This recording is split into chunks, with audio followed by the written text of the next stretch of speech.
Welcome to Ultra Q, episode 6? Is this 6? Yes. This is 6. This is 6. My name is Red. I am joined by Mel. Hello, I couldn't think of anything clever this time. Don't worry. I never can either. And Razan. Hi. The unbalanced zone won't happen this time. We gotta save it for one special occasion. Okay. I was, I said last week I didn't believe you, but I guess I should have trusted.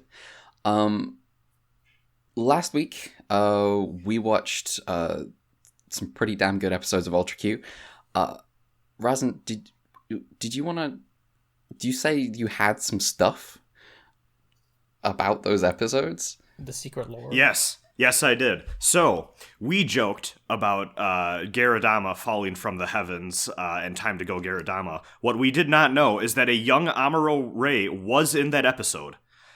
Toru Furuya was a child actor in Garadama, the 13th episode of Ultra Q, as the young boy. God. What? Yes, as one of the young boys who finds the meteor. Holy shit. That's amazing. Yes, I lost my fucking mind. Because I was looking back at the Garadama stuff for obvious reasons, and then I saw a very familiar name, and I went, there's no fucking way. And it turns out, Toru Furuya was just there as a kid. Oh, that's perfect. Well, he couldn't stop that one, could he? Mm-mm. No, he sure couldn't. Damn. He didn't go to cop school yet. No. Cool. This might not be the first time, the only time Toru Furuya comes up in this podcast. Anyway.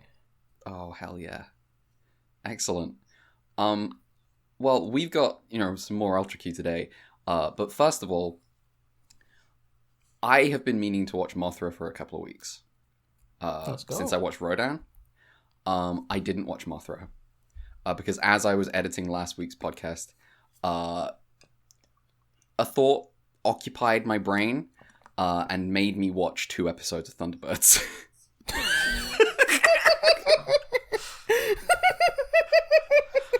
And also 1 episode of Stingray.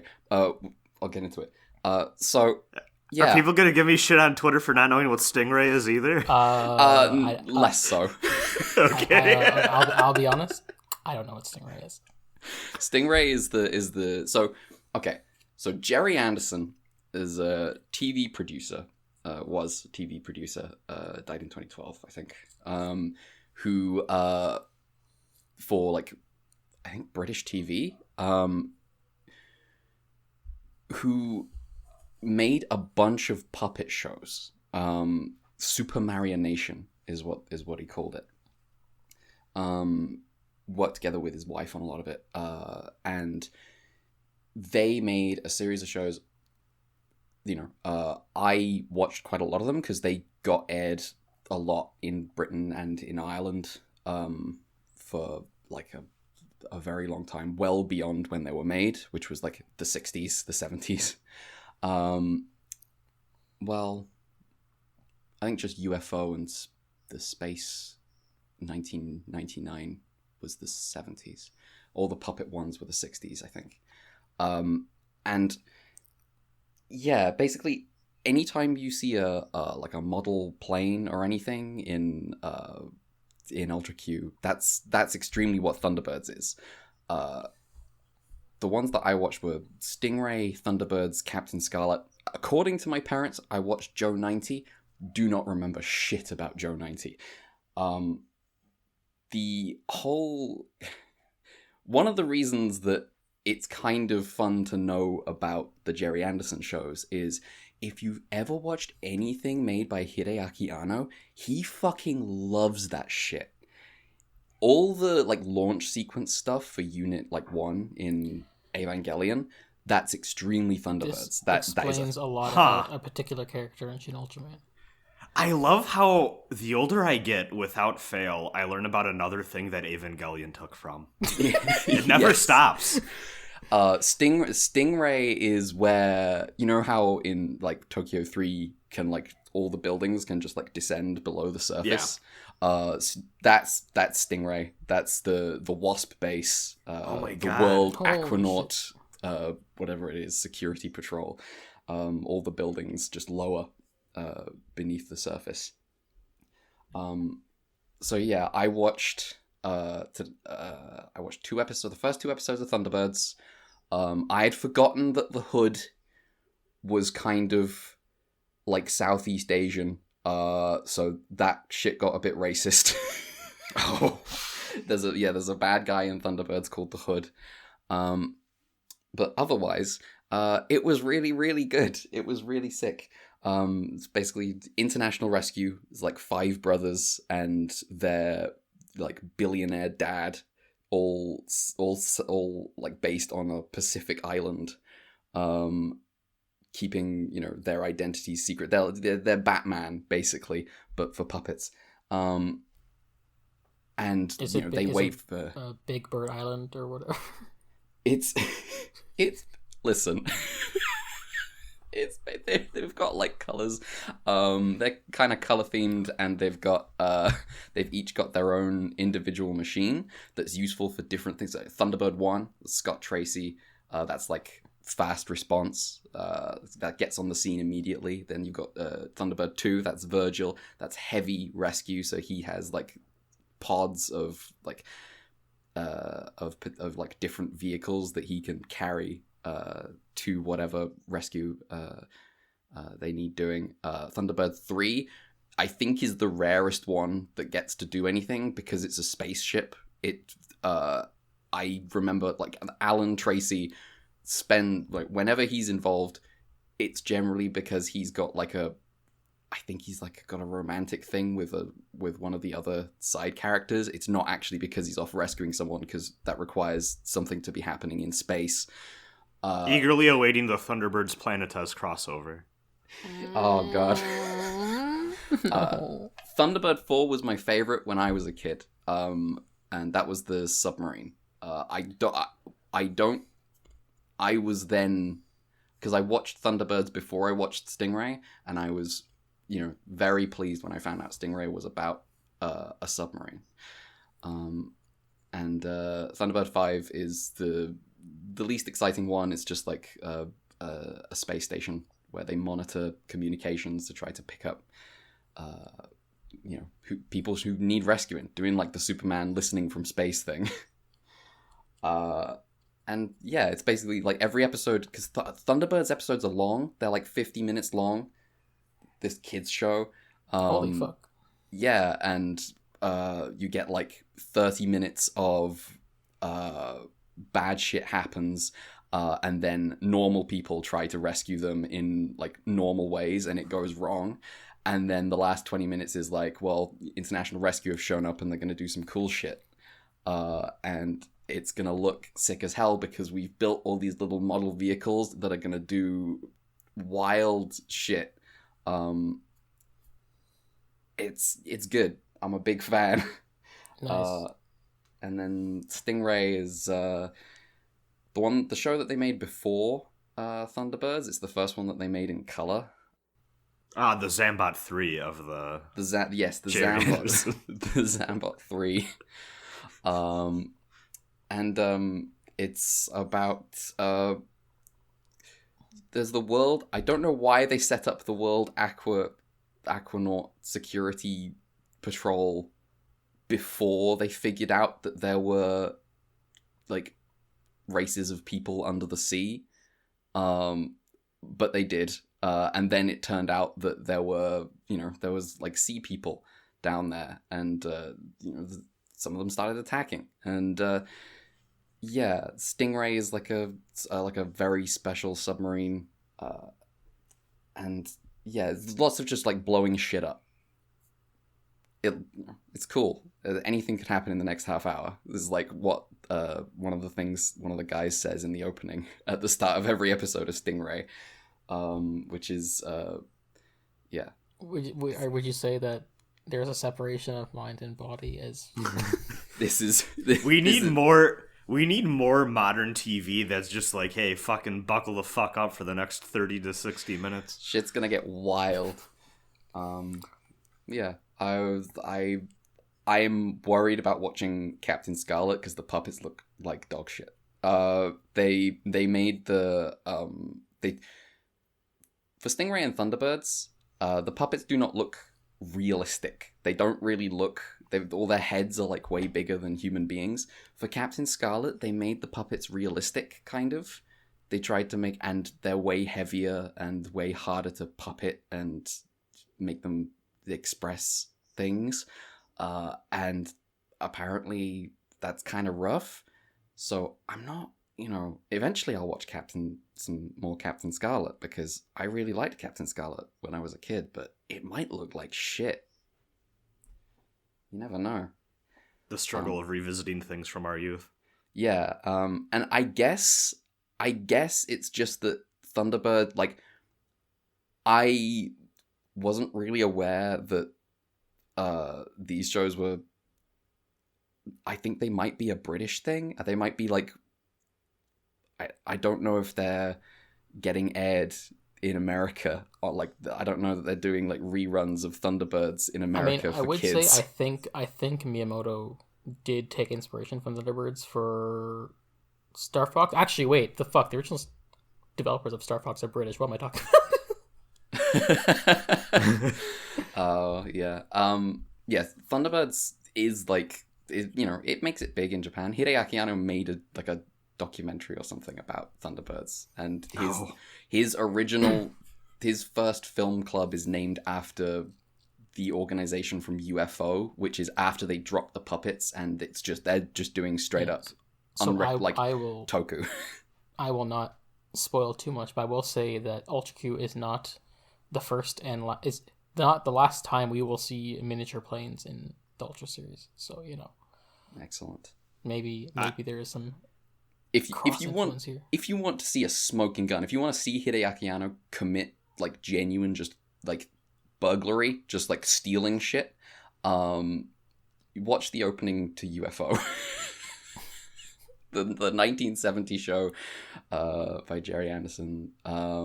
It's all the like flashing white text stuff. That's all UFO. Oh. Yeah, like I do think that this is an extremely British thing because I knew Thunderbirds existed prior to meeting you, and that's about the extent of my Thunderbirds knowledge. I knew I had a name, and that was about it. The only reason I have talked about it so much, I haven't thought about Thunderbirds this much in forever, is because I don't believe you, but no. I have no.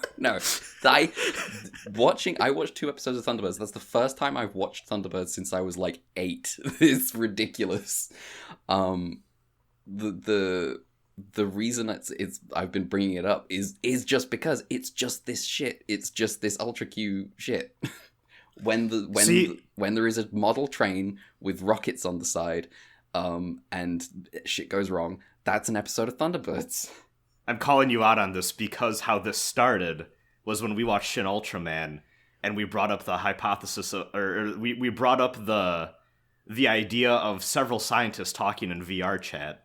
You specifically said, what Thunderbird would he be? This is deeply ingrained in you, Red. He had model Thunderbirds on his shelf. Oh shit, God damn it, fuck, you're right. I win. Son of a bitch. Oh well. I will say that there's like a handful of Rescue Toko out there that I'm kind of interested in seeing. So I don't know, Thunderbirds could be cool too. I do want to check it out. Like, I feel obligated to educate myself now on the Thunderbirds experience. I'm gonna Thunder Q. I'm gonna send you I'm gonna send you 3 separate Gerry Anderson show OPs after this. Okay. You do have to see the UFO one. It's really funny. Okay. I'm looking forward to it. But yeah, that's I didn't watch Mothra in the end. I failed. Yeah. That's okay. I've been meaning to watch Mothra for years now, and I've just never gotten around to it, so I'll try to do that next time. Mothra was like the last of the movies I saw when I tried to go through all the Toho Kaiju movies, so it's good. But it is the last one I ended up watching. Cool. That's kind of... Yeah. No, that's not the reason why I stopped watching it, for the record. It's not to do anything to do with the movie. It was just like coincidence. Just that one happened to be the one I ended on. We all either burn out a hero or live long enough to see ourselves become YouTubers. Don't. Sorry, Razan. No, it's fine. Please throw us under the bus. That's about all that I did of note this week. I've got like several shows on the go at the minute that I haven't finished yet. So nothing else to update on. I got hit by 31 hours of Babylon's Fall like a goddamn truck the last 9 days of my life. Yeah, sounds like so much fun. It wasn't. How you know what? Did you get the platinum? Fuck yeah, I did. So I streamed for 7 hours last night. Honestly, my friends Julian and Claire kept me company. We had a pretty good time. I actually recommend go check out that stream. We just shoot the shit past a point and talk about random things we like and dislike from like fantasy literature. Start talking about how modern isekai sucks. I bring up Dunbine a few times because I'm obligated to. We talk about a lot of random things. I try to spread the good word about Gundam to people in the chat. There's just a lot happening in that stream. Little discussion actually about, we do talk about Babylon's Fall, but mostly just to make fun of how bad it is. Yeah, that game's terrible, and I am a little bit sad that it will not live on and be playable, it seems, in any form when that game shuts down, because even single player, you have to just be connected to the server, so I think it's actually just gone forever. A little sad that people will not be able to go back through and just experience the most half-baked and half-assed live service game I think I've ever seen in my life.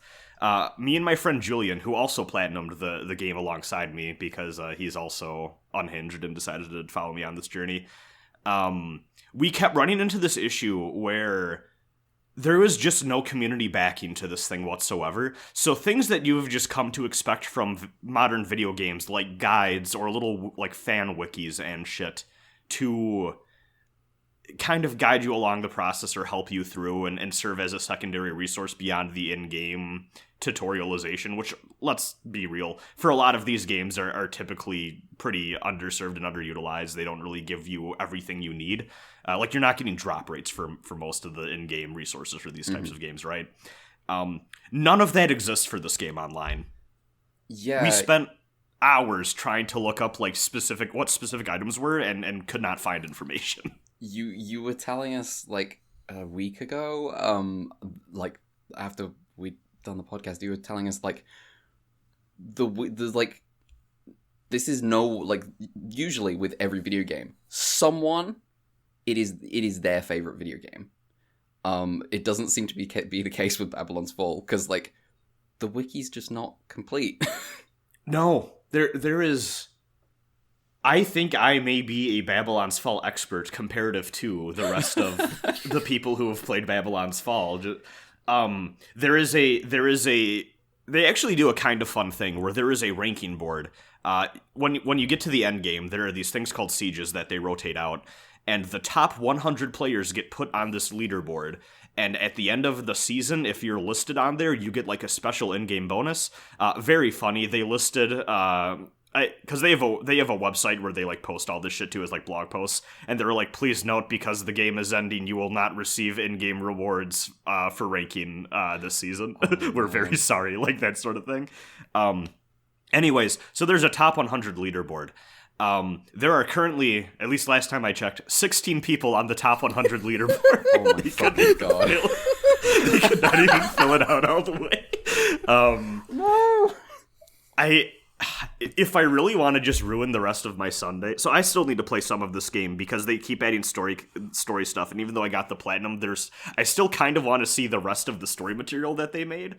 And then after that, I could reach the current like end game contemporary siege stuff, and I think I really just need to play it once, and I will absolutely rank on that board. And I kind of enjoy the idea now of being one of the last handful of people that was on the Babylon's Fall endgame content siege ranking board. This will be a memory that I can happily look back on. You know what, I say that. What do you mean happily? I don't know how much joy I got from the platinum What are you trophy. talking about? I don't know. I think this game's ruined my life. Leiji Matsumoto passed away, and I was like, oh, I should watch Arcadia of my youth and like look back. I know I didn't fucking do that. I didn't finish Bubblegum Crisis. I gotta do that. They're doing the Beach House on that soon. Yeah, Babylon's Fall just kind of ruined my life. I know I've not discussed the actual game. It's because there's nothing to discuss. It's just bad. Mash all of the buttons, and then if you didn't die, you basically get the highest ranking, which, is what action game, like, fans of Platinum love that, when you don't have to think in combat, and you just get the highest rank, and you do not have to, master different tools for different situations. That's all what Platinum gameplay is about. Terrible game. I saw that clip of the boss flying like way below the platform and not being able to make it back up. Yes. Okay, so they also do this thing where I'm sorry. No, go ahead. So they do this thing where some boss. Well, okay, so all the boss fights have like AOE's and stuff, like it's an MMORPG. Definitely some inspiration from like FF14 boss design and stuff in here.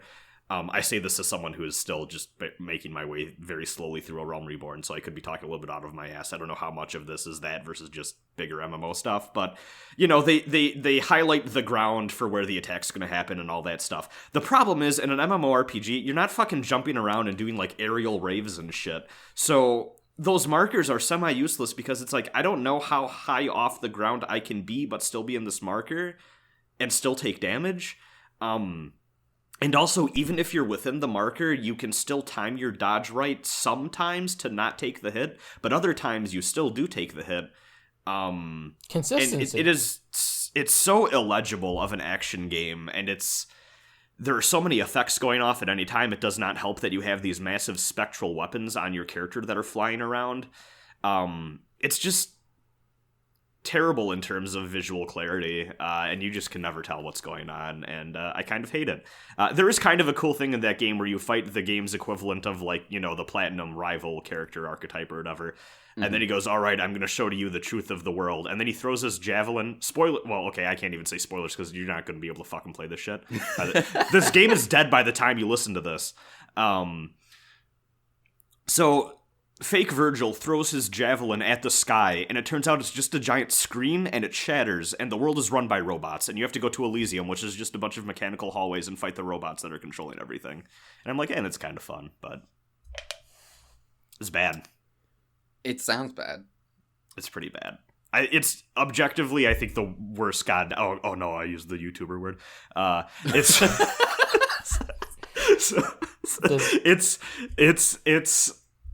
It's fucking bad. It is absolutely the worst thing Platinum has made. I had a friend that was like, is it worse than that Teenage Mutant Ninja Turtle game? I kind of want to revisit that now just to see, but from what I remember of playing the TMNT Platinum game, I do legitimately think Babylon's Fall is the worst thing they've made. Oh, man. Damn. Yeah.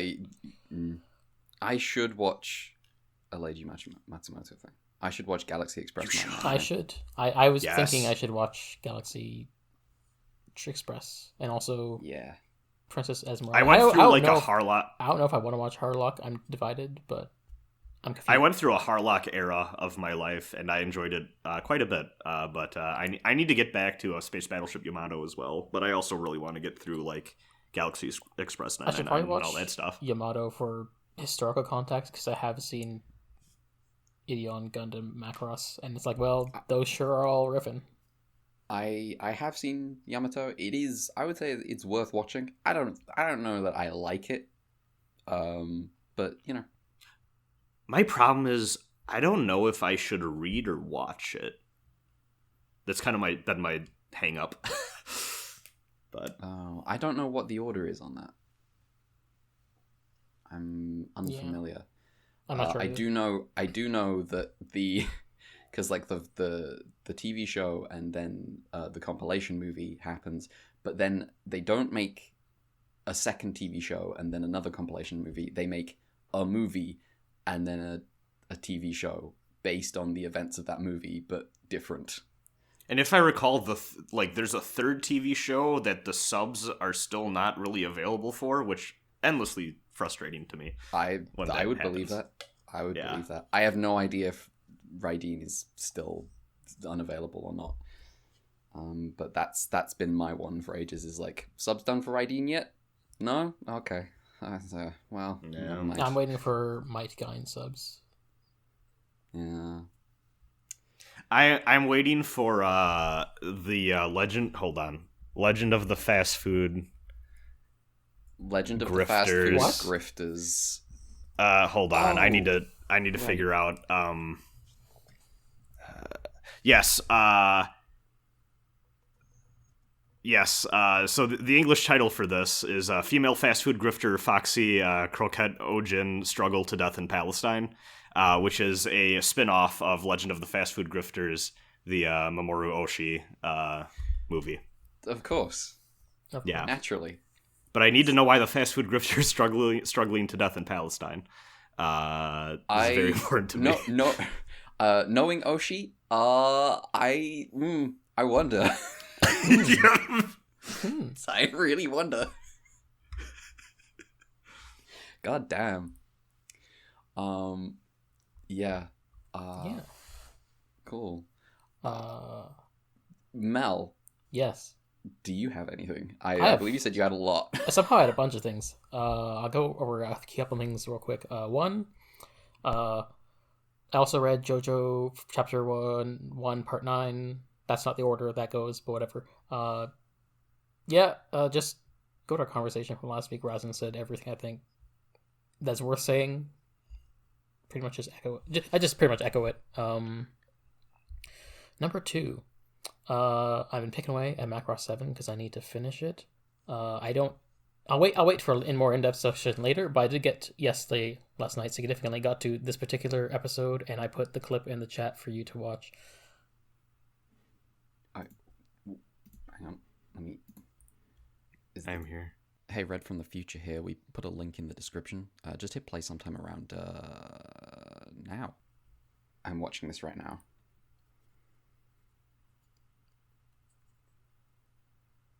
Oh my god. Oh my god, this man is amazing. This is just what living in the Midwest is like. Wow. We need to post this for context so people listening know what the fuck we're reacting. Yeah, we will. Yeah, we will. Okay. That's fantastic. Well, I do need to get to Macross 7 eventually. Macross 7 is very, very good. I've been on it for too long, so I'm trying to make an actual honest attempt at, like, I am drilling down and focusing on it so I can finish it. Because it's a good show, but I don't like how long I spent watching it because it feels bad. Yeah, it happens sometimes. Yeah. Last minor thing before I get to the actual big stuff. I've been playing. I mentioned last week I started FF6, and I still am not far enough along where I feel like I want to talk about plot stuff. Even though it's a 2D RPG, which means a lot of things happen in a short period of time. But I do just want to complain. By all means. There is a character you meet early on called Gao. He can join your party. Are any of you familiar with the blue magic in Final Fantasy? Absolutely. For context, I've played like every Final Fantasy II completion except for the MMOs, and somehow 6. Okay. So I know I don't understand how this happened either, but it's just how it happened. Red Dino, Blue Magic, or should I explain it? Actually, I should just explain it for the Is Blue Magic the summon one? Blue Magic is learn enemy abilities. That's the one. Yeah. So there's this character called Gao. He's like the blue mage, or at least one. Apparently there's another blue mage in the game, but I don't know, I haven't gotten him yet. He's like this feral wild kid, which is loaded tropes, but whatever. However,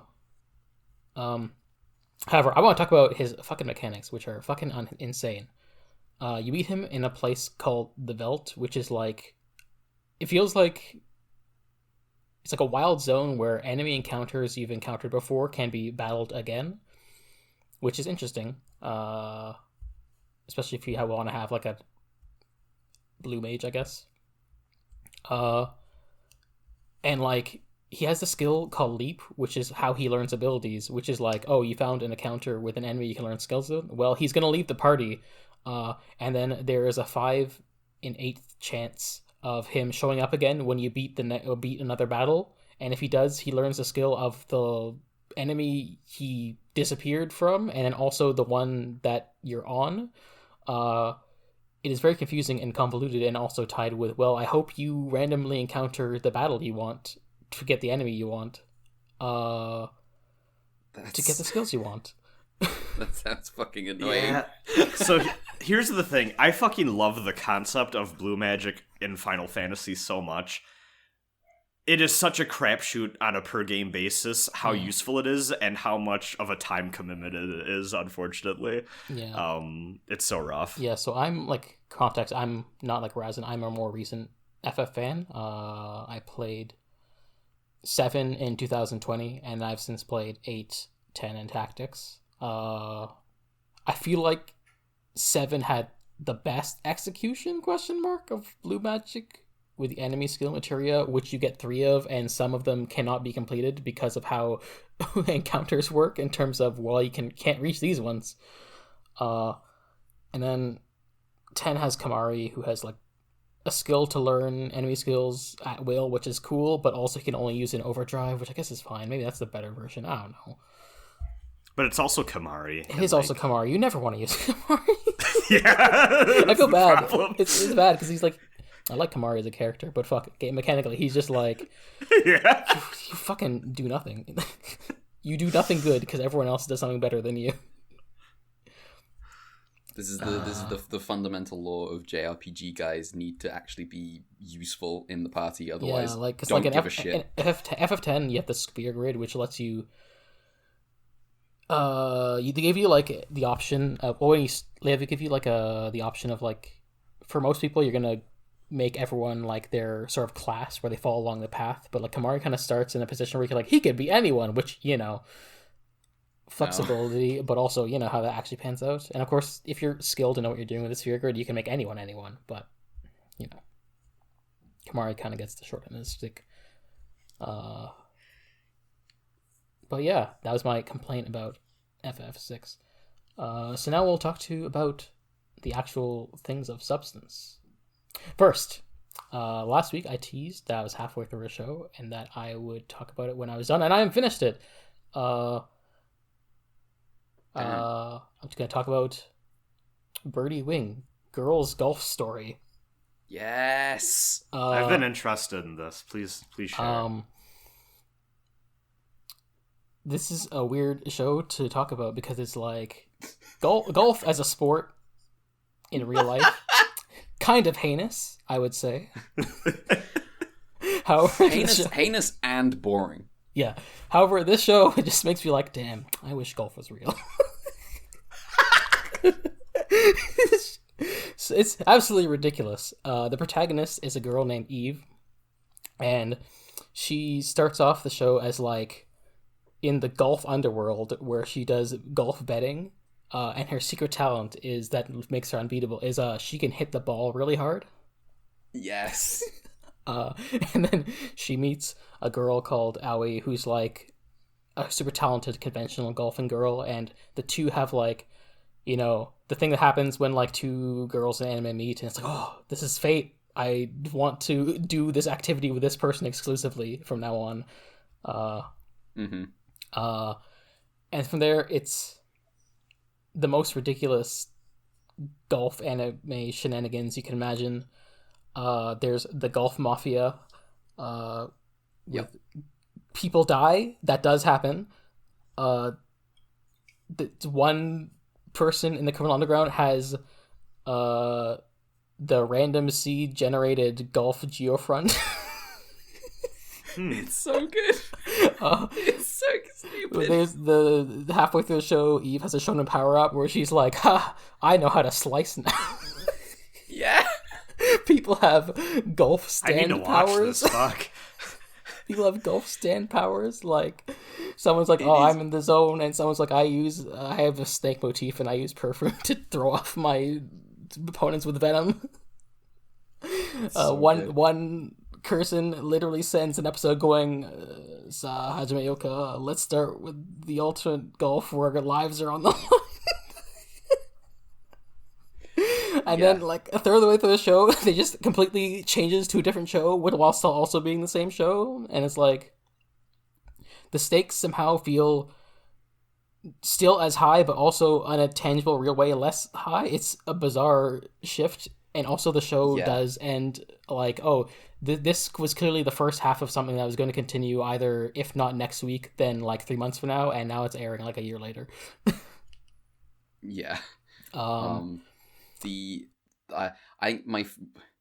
The moment I knew I was all in was just like episode 1, the reveal of her superpower, not just being that she hits her technique in golf is that she has to like imagine that she's not hitting a ball, she's shooting her opponent through the chest with a revolver, and this ability was taught to her by Shuichi Ikeda. Yeah.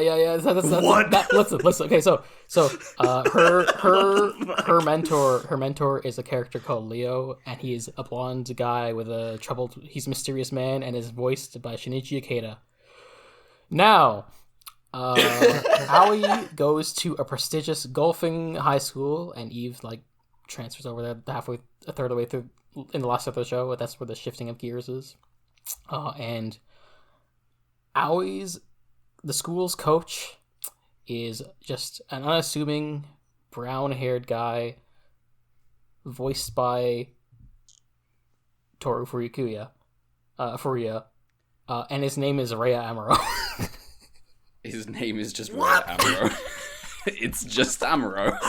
They didn't even bother pretending that he was a different guy. So we have Amuro and some guy who may as well be Char, just in the show as opposing ideologies of golf, I guess. So I also, as someone who in middle school was forced to learn how to play golf because there was a period there where my parents were terrified of me not playing any sports due to mobility impairment issues, and they're like, "Oh, you can play golf." Worst idea in the world. I fucking hated it. But so I know I have a reputation for being a Char guy. My bewilderment that I expressed was half because of that, and the other half being that the way to learn how to swing a golf club, as envisioning it as you're killing someone, is so unhinged. This really bothers me. Yeah. Anyways, carry on. I will say I am, upon learning that like he's literally just his name is Amuro, I was mildly disappointed that like the Ikeda character isn't just named Char, but I hope he secretly is. I feel like you're already doing that thing. Don't half-ass it. Just go all the way. Yes.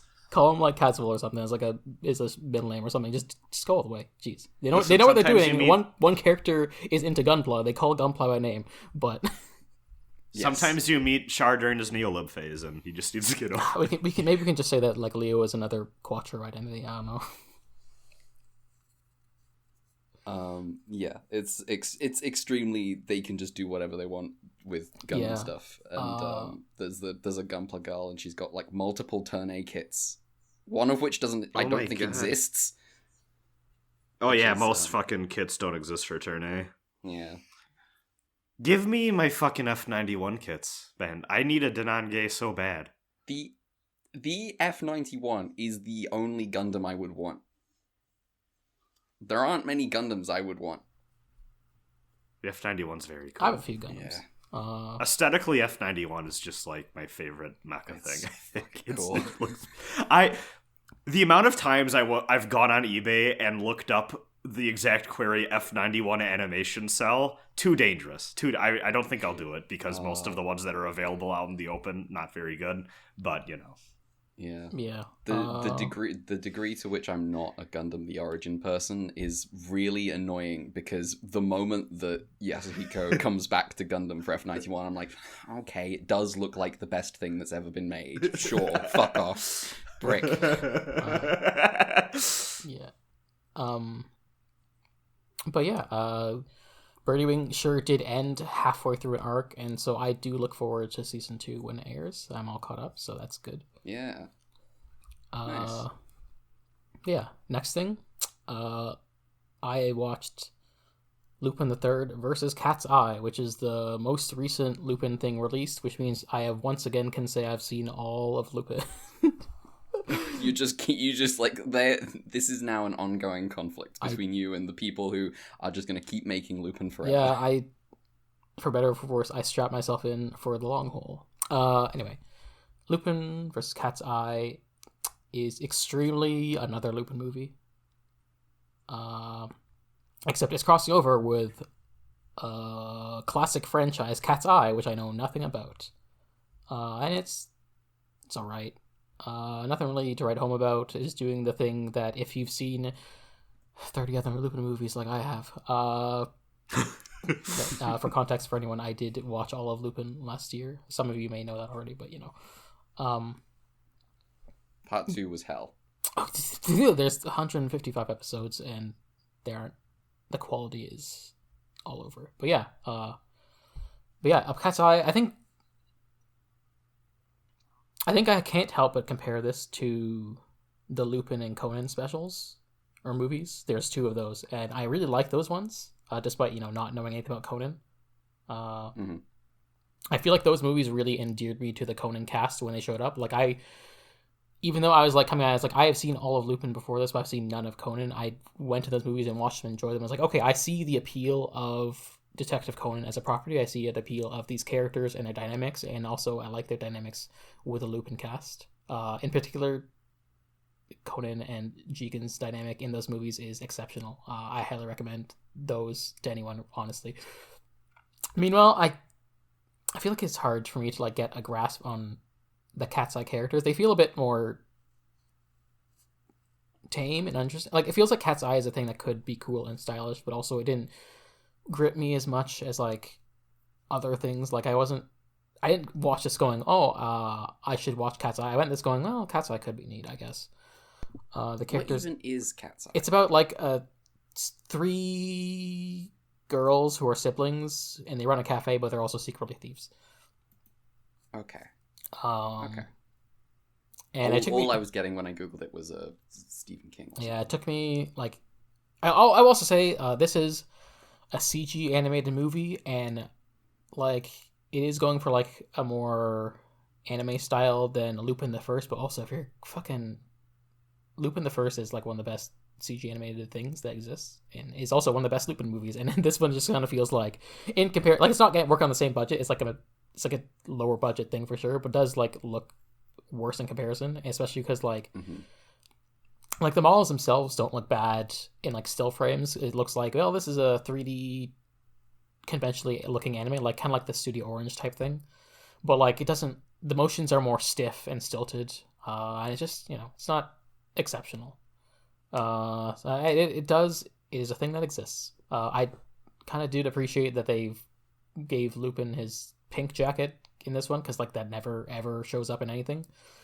It's like always green or red jacket in like basically everything that exists, but it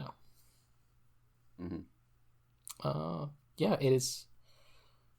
Yeah, the Lupin is the property that goes on forever. I've only seen Castle of Cagliostro. You should watch other Lupin things. Like Castle of Cagliostro is good, but it's also not representative of Lupin at all. Yeah. Go watch. It's one of those things that it just exists off in the corner of my vision as this mass. It's like, oh god, I know once I pick at one pebble, the avalanche will follow, and I'm kind of terrified. I only watched part 3, the pink one. Part 3 is fun. It's kind of like a shorter, more consistent version of part 2, I think. But also, I kind of just blend it all together. They kind of just blend together in my head. I'd say Mr. Memo is a good movie. It was the first one before Cagliostro was more representative of Lupin as a property. And also, I think part 4 is fantastic. Nice. Part 4 being like the first modern TV one. Super Italian. Okay. But yeah. That's Lupin Watch for the next, 6 months until they announce another thing or release it. The timing was poor because like I managed to just finally squeeze in the last of Lupin Thing Part 6 at the end of December, and by then they'd already started releasing episodes of Lupin 0. And then this comes out right after, and I'm like, well, the ride doesn't end. Yeah. All I know is that every time I watch one of those discotheque like announcement stream things, they're bringing over like consistently.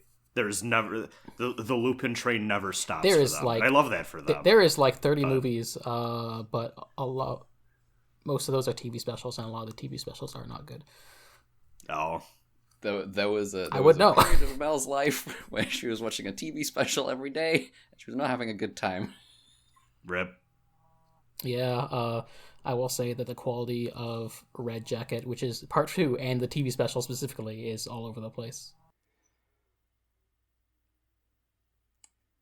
Well. And then I got one more, a big thing. Uh-oh. What is it?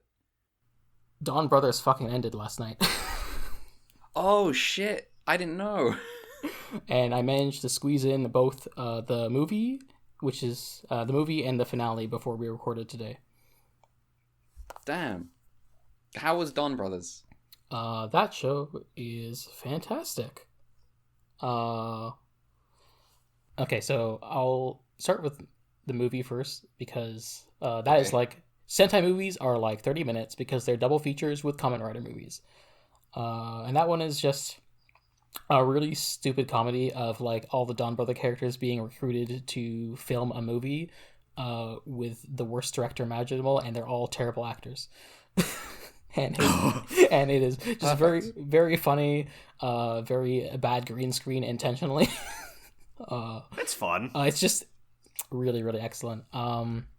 DonBrothers itself, I don't even know where to begin with the show, and I don't know if I want to get into like spoilers or anything, but just like, well, I'm like this close to like giving in and just watching it as like my first Sentai or whatever. You should. So yeah, I might. Yeah.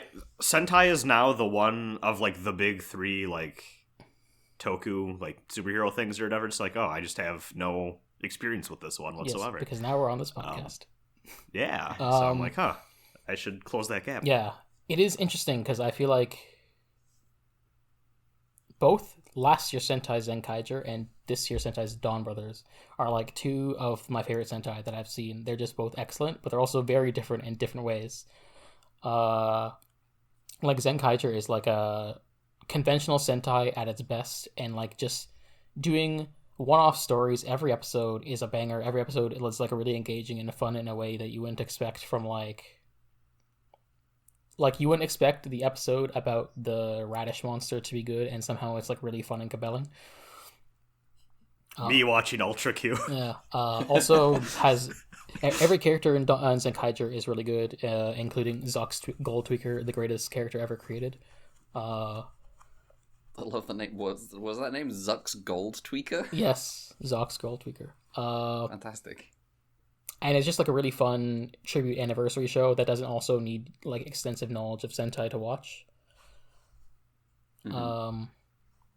It's just really fun, jolly vibes, and it does. And like when it does need to get serious, it does like handle the plot, character development stuff good in a good way. So it's just a really excellent show. And I was like, this is near perfect show. I love this show to pieces. And DonBrother comes in being written by Toshiki Inoue. In terms of his pedigree, he's written Kamen Rider Agito, Kamen Rider Faiz, and Kamen Rider Kiva. And he's also written in the 90s Jetman, which is like the explicitly ripping off Gatchaman Sentai season. So this is like a second full time writing a full Sentai series, like as a head writer. And this is like a weird, very weird, bonkers Sentai show that's like really shaking things up. It really feels different. It's more like Inoue style. If you like watch any of his previous shows, it really feels like this is a J drama where the characters become superheroes sometimes. And like I've heard the DonBrothers described as like It's Always Sunny Sentai, and I feel like that's an apt description. Oh my god. Let me find, there's a good tweet that's like sums it up that yeah, here it is.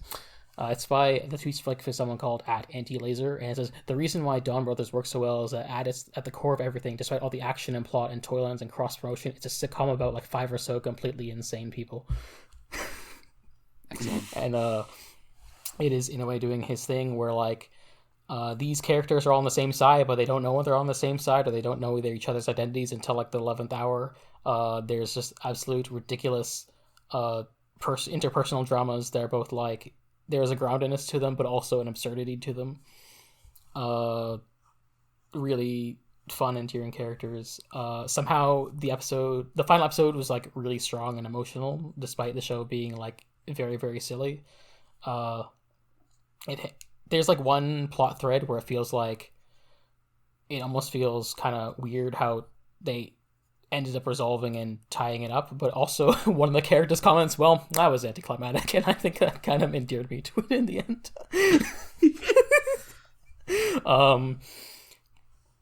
Just really ridiculous, a really good time. It's really hard to describe the show. Like, I don't know, there's like the cast, the main 5 Sentai Rangers are all good. The lore, I guess, is there, but it's not really important. It's really a more character-driven show than anything else. Like, the plot almost feels secondary to anything else. For some reason, the protagonist of Zenkaiger is just here, but he's a different person. Okay. Like, he has the same name, he has the same actor, but he's a different character. Just acts different, and he's like all in black now. And it's never explained. But apparently the reason is because like the producer of like the producer was like, hey, can we put this character in the new Sentai? And then like Inoue was like, all right, I'll just go binge watch Zenkaiger. And he's like, actually, don't do that. It'd be funnier if you didn't know anything. And nice. So so yeah, because of that, you definitely don't need to watch Zenkaiger to like watch DonBrothers, but okay, that was like the one thing that was keeping me away from DonBrothers. Is like, is this technically a sequel? But also, I would say just watch Zenkaiger, because they're both really excellent. Okay. But yeah, just I'm excited for Sentai, because like this is 3 years in a row that I really like Sentai, and even though I wasn't as much of a Sentai fan before, like 2020 had Kira Major, which is not as amazing as DonBrothers or Zenkaiger, but was still like a really strong, solid show that I really enjoyed. And so like I'm like, the next show is going to start soon, King Oger, which has a fun premise of like there's a team of kings, and they're all bug themed, which is like, you know, stealing some of Kamen Rider's thing, but whatever, makes it interesting. I feel like coming after both Zenkaiger and DonBrothers, it's kind of tricky. Like, oh, it has big shoes to fill, but also like if it's just like as good as even Kira Major, then I'll be like, oh, Sentai is just swinging really a lot lately. Yeah. In a way that I haven't felt as much with Rider, even though like I enjoy this year's Rider, but I'm also not caught up on it. I haven't heard much buzz about Kamen Rider for a few years now. Yeah, Kamen Rider Geats, I'd say, is a pretty good, fresh show, but also like I've been enjoying Sentai more. I think like the current show is pretty good and different and worth checking out, but also I'm like, yeah, Sentai. I feel like every time a new Kamen Rider starts, I hear my Kamen Rider friends be like, "Oh, this one has a really interesting premise," and then they like slowly kind of just stop talking about it. That is the thing of like on any ongoing toku is that like it's a 50-episode show where not everything is planned out in advance. Yeah. And so things change on the fly. Like apparently in DonBrothers, a character was supposed to die permanently, and then they came back after the actor and the writer went drinking and like, hey, here's some fun ideas. That's great. And that's cool. I feel like the show did become up for the better because it was fun having that character back. And they worked in a fun way. Yeah, Sentai is cool. The rate of production for modern toku stuff just is so unfathomable. Like I understand that they have a system that clearly like works for them and they make it work, but it sounds like a nightmare of timing. I think a better world for everyone, for Kamen Rider and Sentai, is just Sentai gets a year, then Kamen Rider gets a year, then Sentai gets a year. That could probably be fine. But Red, money. Yeah. Like what do you mean that's not how the world works? We are a long ways off from like covering it, but like modern Ultraman is a product of Tsuburaya being a small company with not a lot of money, and so they only do, instead of doing like 4 core shows like Kamen Rider or Sentai or like older Ultraman shows, they just do half core shows, and so half the year is in Ultraman, and then they fill the time slot with like, this is a show with a framing device that's just an excuse to re-air old Ultraman episodes. And so as a result, I think like modern Ultraman shows are like more plotted out in advance, and so they know what's going to happen, and there's less changes usually. Mm-hmm. I don't know the specifics of that. I don't know for sure. I'm maybe going to reach out to that later, and we'll talk about it when it's relevant. But like modern Ultraman is like only 25 episodes, and that definitely affects the writing and the pacing and how the show is written, etc., and how. Yeah, like Ultraman is like in a different position than like the juggernaut that is Toei, which has like two big Toku franchises and also Precure. Is that why do you think Tsuburaya has been going through that push to try to make things more accessible, like globally and all that too? I think it has to be part of it because like, yeah, as we'll find out, there have been multiple times in the history of Ultraman where they have just not aired Ultraman for a period of time. And they have tried to get off the ground with varying degrees of success, and there have been financial problems keeping them from like launching the property as a brand until they eventually do. And we'll get into that more as we get further into the podcast in the coming years. But yeah, this is endlessly fascinating for me, and I do not know how I developed this perception, but for me, Ultraman was always the big, squeaky clean like juggernaut, and then Kamen Rider was kind of more like the alternative, like secondary thing, I guess. So this is kind of flipping the perspective. I want to flip your perspective completely. Sentai has been on air consistently since the 70s. Oh, like every week. Yes. There was a hiatus in 2000. There was a hiatus in 2020 because of COVID. But ever since their first season of Sentai was Gold Ranger, and that went for like 7 episodes. Then the second season was Jack Q, which was a disaster and crashed after like 20 episodes. And then they did Toei Spider-Man, and then they did the third season of Sentai, Battle Fever J, and then Sentai just kept airing from that point onwards consistently. Oh, fuck. I can't believe I forgot about this.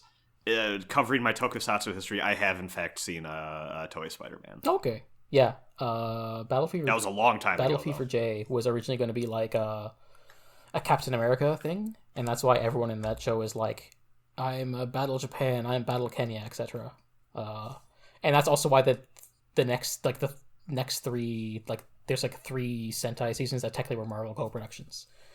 There are, as of this moment, 46 fully completed, like around 50 episode shows. Yes. Sentai series is what I'm looking at. Holy shit. Yeah, Zenkaiger was the 45th anniversary show.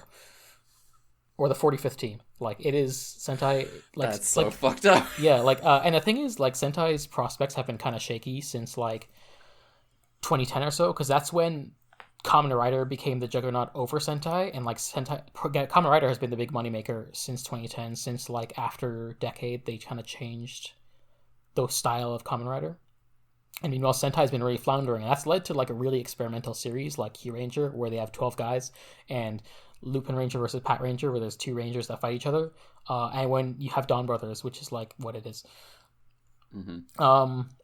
And it seems like there's always the rumor of like, oh, this is going to be the last Sentai. Oh my goodness, and it never is. But like, Sentai has been on shakier ground in recent decades, but it's been the thing that's like the more consistent good juggernaut historically. Because like even Kamen Rider had many hiatuses, and like especially in the 90s when like other franchises were filling the void, and then like even in the 2000s, Kamen Rider was reestablishing itself and being really experimental and weird, and even then it wasn't a sure thing until like after a decade. There are too many things in the world. Yeah. Unfortunately, yes. I will say, DonBrothers being a big... I'm gonna die 20 Sentai in. I'll be too old. I will say that it's very funny that DonBrothers being a success that it is means that technically speaking, Inoue has both written 2 Sentai series in his career, and both times has managed to save Sentai. That's incredible. Because he wrote his Jetman was also like a shot in the arm when like the 80s Sentai had like the same writer writing it like 8 series in a row, and like the first like 5 and like the first 5 or so were like, oh, this is like really excellent, this is really like shaping what Sentai is as like a franchise, these are really excellent stuff. And then by like show 6 or 7 or 8, it's like, well, this guy really is running on empty. And then I just received a message in another Discord server with fellow Babylon's Fall Platinum Trophy haver Julian, who just wrote, checking out DonBrothers because I heard it's good and this show is wild. Yeah. As we were talking. Episode 1 of DonBrothers really is just, what am I watching? I'm enthralled. Well, I can't wait. I need to watch some Sentai at some point. Yeah, I want to keep. Earlier this year, I was going to say I was going to do a project of trying to do more Sentai, and I want to do that, but I haven't been able to keep up with it consistently. Like, I picked up Time Ranger again, and haven't got very far in that, but hopefully I can pick away at that more, because I do want to make a bigger dent in Sentai, because there's a lot of cool looking shows. Nice. Yeah. All right. Well, shall we get into Ultra Q? Yes. Yes. Let me tell you about episode 16 of Ultra Q. Motherfucking Garamon strikes back. Yeah, yay! Garamon's He's Counterattack. back. Yes, it's literally the same. They keep counterattacking. They keep counterattacking. In the middle of the night, a robbery takes place. Not a bank robbery. Standing in the street, a thief uses a remote device to open a safe in the astronomical physics lab. A night guard watches as the safe door opens, and from within floats the smaller meteorite from last week, the electronic brain for Garamon. It smashes its way out of a window and accompanies the thief into the night. Yuriko calls Jun and Ippei, who are going like full Bert and Ernie mode, and tells them to come to the lab quick. There they learn that the strange rock has been stolen, or rather, it escaped. Multiple Garadama are detected heading for Earth, specifically Tokyo, and the only way to prevent disaster is to find the meteorite and seal it once again. Meanwhile, the thief and his new pet rock, which he keeps in a cello case, pull over a truck by remotely fucking with its engine. The thief asks for a ride to Haruna, and someone else in the episode mentions Gunma Prefecture, which means he's going to the initial D mountain. Let's go! He's going to Mount Akina, which is just Mount Haruna. As the thief puts his cello case in the back of the truck and settles into the passenger seat, the driver wonders how this strange man knew he was going to Haruna. He saw the initial D license plate. Then he finds that suddenly his engine is working again. Oh well, he agrees to give the guy a ride. In Tokyo, the Garadama strike, destroying buildings and boiling the sea. Not as much as last week. Can't just wipe out Tokyo. Yeah. The gang don't have much time, and they track the control meteorite's signal in their helicopter. The thief gets more nervous with every stop the truck makes. He insists that they abandon a group of kids asking for help getting further way from Tokyo, but one sneaks into the back of the truck and starts playing around with the meteorite. When the driver stops at a service station, the thief activates the Garadama, and the kid in the back of the truck flees as the control meteorite starts flying. From the Garadama in Tokyo emerge multiple of everyone's favorite little guy, Garamon. When he opened his eyes again, I was like, yeah, there he is. The Garamons start wreaking havoc in Tokyo. Multiple of them. Yeah. Yes, multiple Garamons. The gang arrives just as the thief steals the truck, and both the driver and the kid confirm their suspicions. Their meteorite is in that truck. They borrow a car and give chase, accompanied by the driver. They chase the thief up the mountain to what I assume... Can I highlight something that the driver says here? Yes. Yes. He was a weird guy, but he would have been a fine gal if he was a woman. Yeah. Which, like, there's a whole thing happening there, but also it is very funny that this man just forgot he's in the 1960s and just said out loud, "Damn, that guy was hot." Yeah. The guy, I think the weird robber guy is clearly like being portrayed as a bit more effeminate. But yeah, it's a whole thing with, you know, alien stuff, weird stuff. We will get to it. Yeah. They chase the thief up the mountain to what I assume is Lake Haruna, which is the caldera lake up on the mountain, where he uses the meteorite's power to disarm 4 cops and telekinetically shoot them with their own floating revolvers. This fucking rules! Hero. A cab. Jun and Ippei tackle the thief, taking the remote control device from him, and the driver grabs a revolver. He shoots the thief in the back. Yuriko and the scientist from the lab wrap the meteorite in foil, and the Garamons in Tokyo all fall over, just like last week. I feel like the effects on one of these were better than the other. Yes. I also noted that. One of them starts to drool, and it's like, oh, that's nasty, gross. And then the other one starts to drool, and it's like, oh, ooh, that one didn't come out right. There was a sudden jump cut for the second one, where it's just like, you are awake, you are not awake. Yeah. It's really funny. So, the thief, now revealed to be an alien in disguise, walks into the shallows of the lake, and a UFO emerges. But this agent has failed them for the last time, and the UFO incinerates him.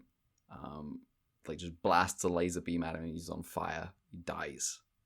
The alien invaders have been thwarted for now. The end.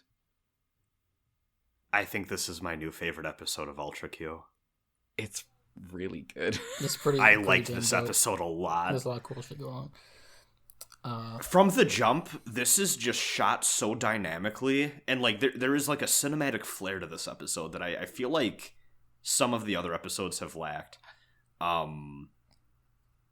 The effects are on point. I feel like the camera work is doing a good job of communicating like how the characters are feeling, what they're doing, the mood.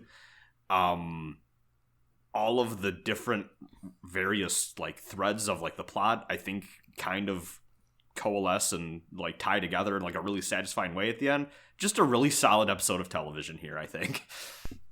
Yeah, it all just coheres together just very nicely. And I just, from the jump, the atmosphere is fantastic. I think the guy portraying the thief, the alien, is doing a great job. Just in like with like very like little, like he doesn't have like loads of lines or anything, but he's does a great job with depicting like just very like anxious and nervous about like getting this, like pulling it off. Like not like he's not just doing like smug evil grins all the time. A lot of the time it's like, okay, can we pick it up? We gotta move. Let's go. Like even you can tell when those kids interrupt the driver and are like, "Hey, old man, give us a ride," and he's just like, "No, don't. We got to get going." And it's so Absolutely uncomfortable. Not. Yeah, it's so uncomfortable, but it's not overdone in a way where it's like this man's clearly an evil alien disguise. Yeah. I like the part where the alien guy uses a remote to like steal the cops' guns and fire them. Yes, as the Babylon's Fall enjoyer, I was like, wow, this is just like when you have a spectral weapon slot attached to your guns in Babylon's Fall. Yeah, it's exactly like that. Exactly. I did, actually, before that even, I thought it was extremely funny, peak cop behavior. They're chasing after him down that hill and going, stop or we'll shoot, and before they even finish saying or we'll shoot, they're already cops firing at him. It's extremely funny. I liked how the guy passes the checkpoint, and then Jun and company, they stop their car and like, hey, we're the electric waves department. And like, okay, you can go through. Yeah. Oh yeah. I've heard of that. Go ahead. Jin and company may as well be federal agents at this point. Actually, no, I don't think federal agents is the right term for Japan. They have a lot of really more legitimate authority. They are main characters in this show. True. They can fly planes. Yeah. There's a lot of really good shots of wired up rocks floating around and people just being fucking terrified. Yeah, I like the shot in the cold open where like the rock just kind of like tries to exit the window and then it just like tackles the window and breaks through it. Yeah, it's so good.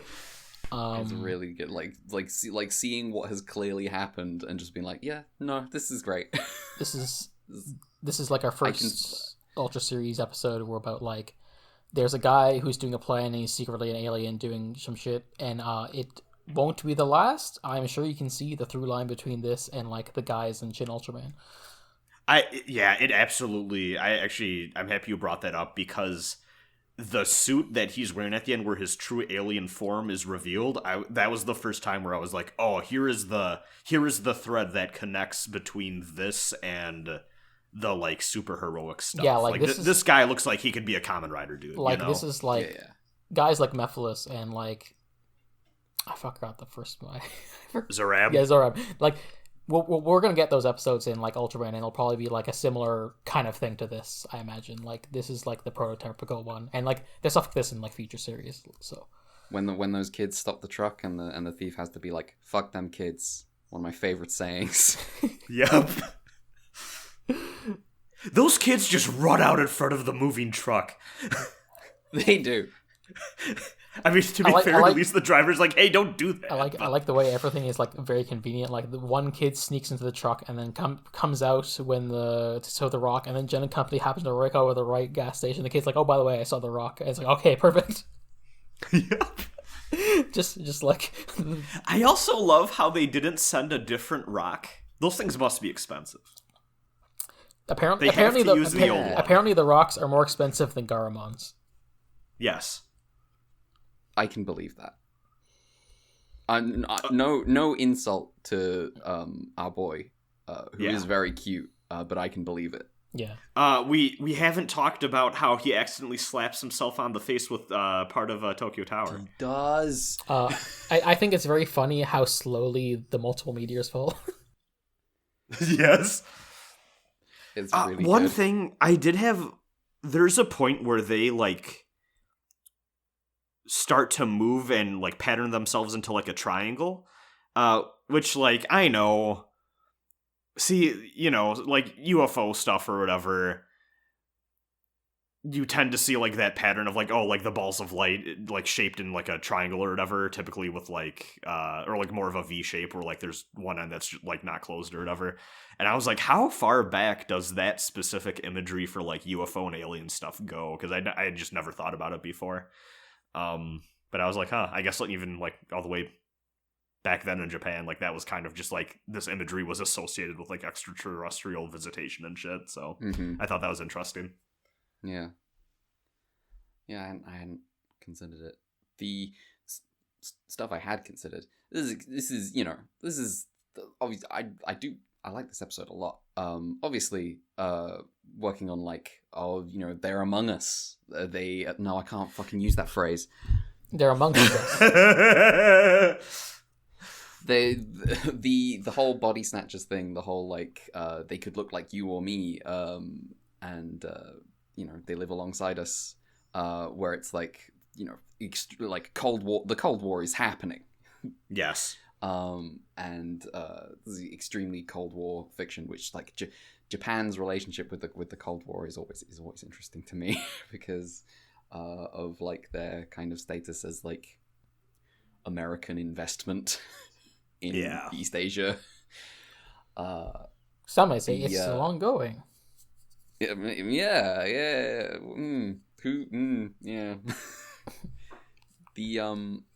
The whole thing with the alien, like the whole like when it comes to aliens and like it's weird gender time. It's like on the one hand it's a thing. On the other hand, I'm not really that fussed about it in this episode. It's very like it is just very funny on the level of this truck driver just openly saying, "Yeah, listen, I would." Yep. Yeah, I really like this episode. I thought it was sick, and immediately getting another returning kaiju was great. After last week of us, well, who's returning next? Little did we know. The one I cannot believe that the Garamon sequel episode was the one I would watch and be like, "Oh God, I think this finally topped Dragon Palace for me." But I really enjoyed this episode. Last week, your exact words, and I was like, "Yeah, same." Your exact words were, "I think this episode, the one with Garamon, is the one we're going to talk about the least of in the future." Yep. Little do we know. Yeah, little did we know. Garamon returns. Garamon he strikes back. He sounds like a Digimon, is what I'm going to say.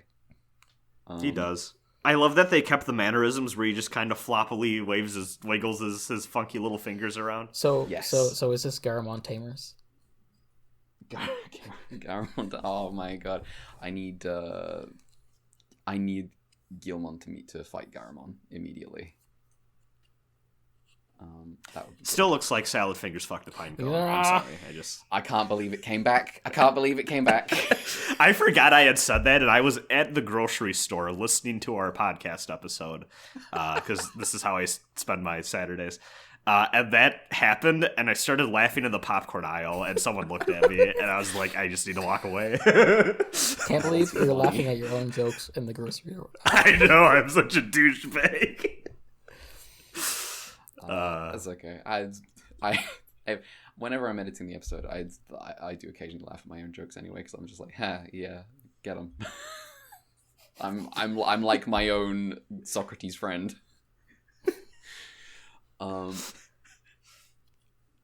So yeah, that was episode. Do we have anything else about episode 16 of Ultra Q? God, this is only the first one. Yeah. There are two more. We have two more wild ones. Okay.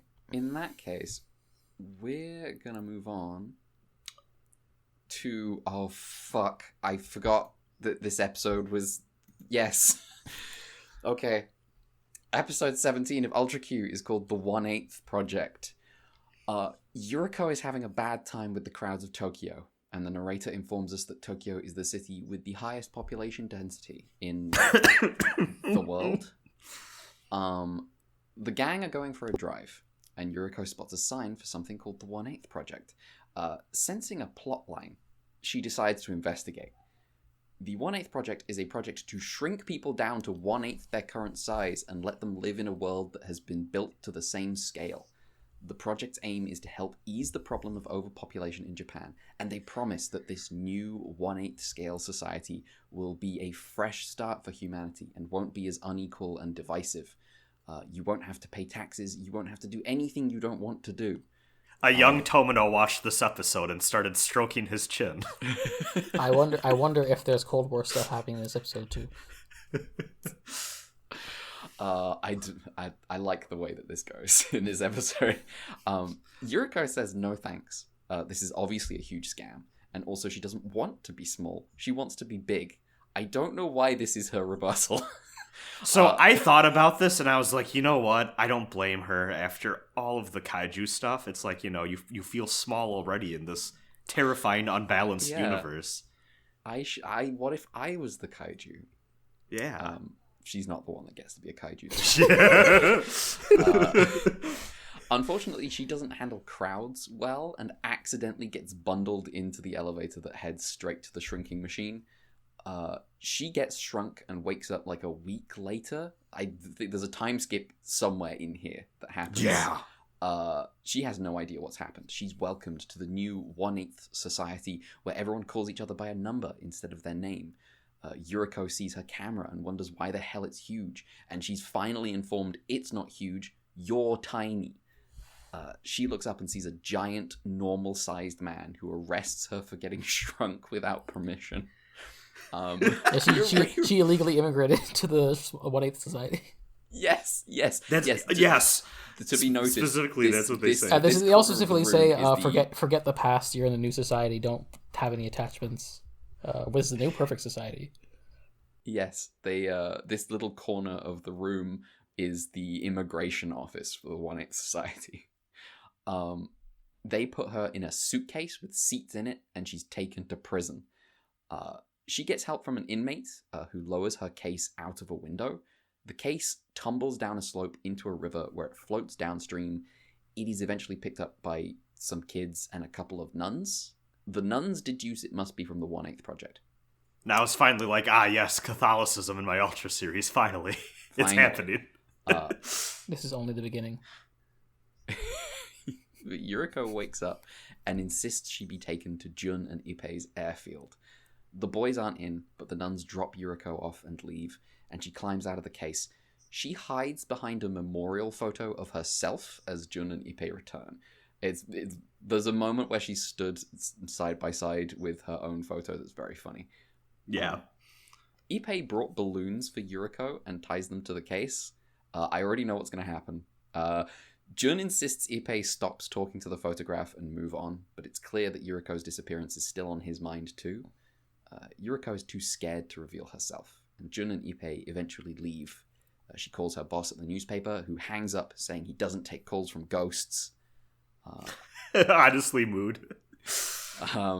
Yuriko writes a note saying goodbye, using a pencil way bigger than her, and then she floats away in the case, carried by Ippei's balloons. We cut to a city that looks nothing like paradise. Looks just like any old Tokyo. And suddenly, from behind a building, steps Godzilla-sized Jun and Ippei. This is the 1/8 project. Nothing has changed. The boys are looking for Yuriko, and after doing some damage to local infrastructure, they find her. But Yuriko tells them to leave, thinking they will never accept her back in their lives as she is now. She flees, and the people of the 1/8 project flee as well. Crowds of people running from Jun and Ippei. We see the same footage from the beginning of the episode where Yuriko is caught in a crush of people. It was all a dream. In a hospital, Yuriko recovers from getting trampled at the start of the episode and wakes up to find Jun and Ippei with her. She's so happy that they've shrunk too, and now they can all get back to how things used to be. Jun turns to Ippei and is like, "You want to get the doctor?" I think... the narrator informs us that mankind of the megalithic era was 18 meters tall and 5 meters wide, and asks how on earth we got so small. Citation needed. The end. Yeah, my note for this was, did Professor Ichinotani write this? Yes. Yeah, I was like, Jesse, what the fuck are you talking about? I think it is well documented that prehistoric humans were in fact quite small compared to the modern counterparts. It is fairly consistent that as we keep going, we keep getting taller. It's, very, very famous British monarch, Henry VIII, famously a giant of a man who was 6 foot tall. So yeah, that was very funny and mostly made me think of it mostly made me think of how in the size disparity in Dark Souls, and what you're thinking about this episode and thinking yes, the furtive pygmy, so easily forgotten.